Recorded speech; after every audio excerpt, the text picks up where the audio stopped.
Coming up, that ludicrous government announcement recently about bringing back pint bottles of wine and champagne was ludicrous for 4 different reasons. 1, because the public weren't asking for it.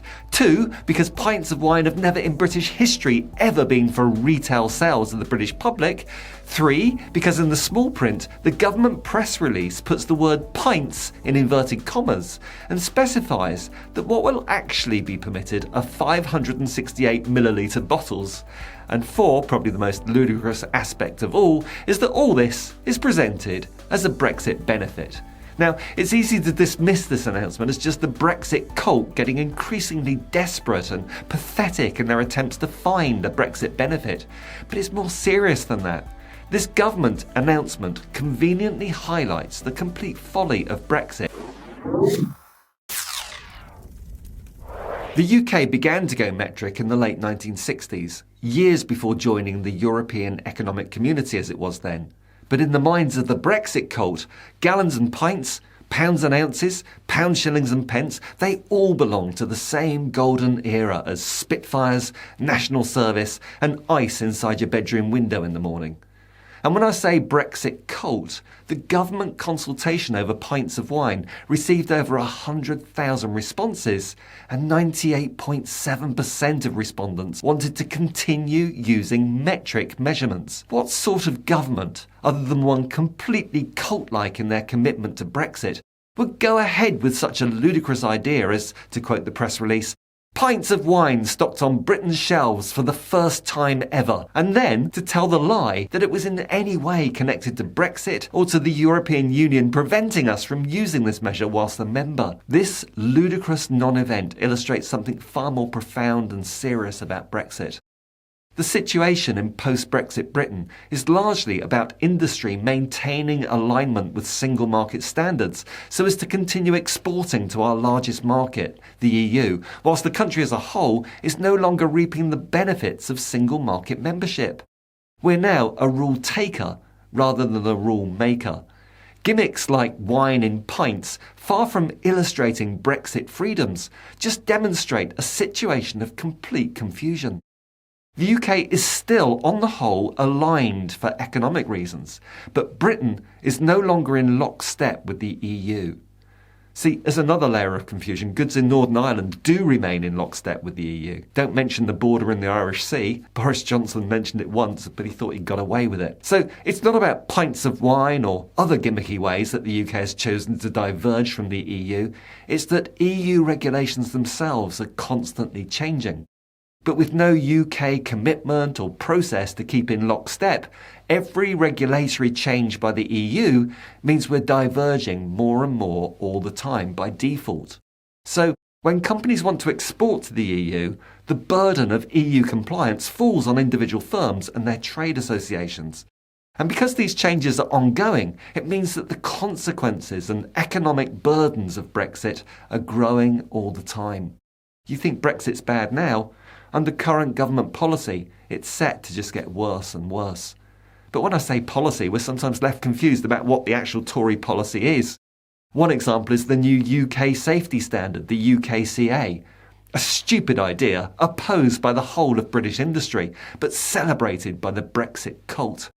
Last year, after spending many millions of pounds of public money, the Tories dropped the general requirements on UK firms to adopt UKCA in place of the European standard, the CE, Conformité Européenne. But the construction sector is still supposed to do so by 2025 and is right now spending millions on meeting this post-Brexit UK standard on top of previously going through the expensive CE accreditation process. I predict that the policy will end up being dropped for the construction industry too, but for now they're obliged to continue spending money to prepare for it.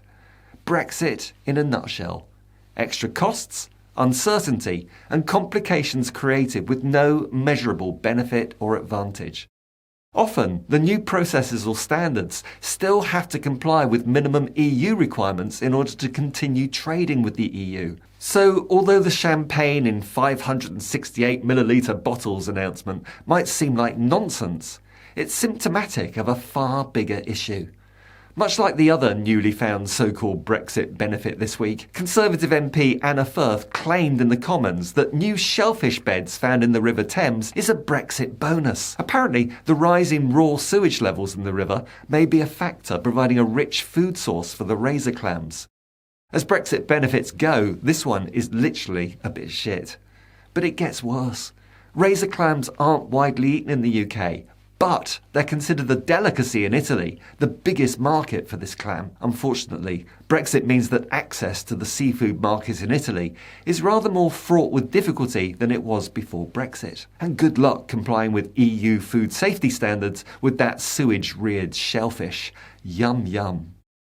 All these claims of Brexit benefits just serve to illustrate that Brexit was based on a fictitious and misguided idea of sovereignty. It was more in keeping with a 19th century view of Imperial Britain, a world-beating superpower, an island nation thriving in splendid isolation. A different time, a different world. In the 21st century, Brexit has meant the UK paying a huge economic and social price to have a freedom to diverge from EU standards. A freedom which is too costly to actually implement, and so ultimately useless and pointless. Think about Brexit like this. The UK can't have global isolation in the connected 21st century, but it wants to have the right to global isolation, even though it can't have it. Brexit gives us the right to diverge, even though in the overwhelming number of cases it's not practical, desirable, or achievable. Tory Business Minister Kevin Hollinrake was challenged on X Twitter following his statement that wine in pint bottles would help businesses and economic growth. His response? No one is claiming this is some kind of economic game changer, just one of many incremental improvements across the business landscape that add up to billions of pounds of benefits. But of those many benefits, not one can actually be identified. And the article he links to from thedrinksbusiness.com suggests that champagne and sparkling wine producers have no plans to produce pint bottles. But they have the right to produce them. Non-UK producers, the vast majority of winemakers in the world, in other words, have little incentive to take on the extra costs of producing pint bottles, since the only market is likely to be post-Brexit Britain. And maybe Northern Ireland, with the added complication of a not-for-EU label affixed. Look, pints of champagne and sewage-fed razor clams may be this week's catnip to the Brexit cult, but it's just yet more gaslighting of sane people. According to consistent polling over several years now, the public are all too well aware that there's nothing about Brexit that makes life easier, cheaper, or more pleasant.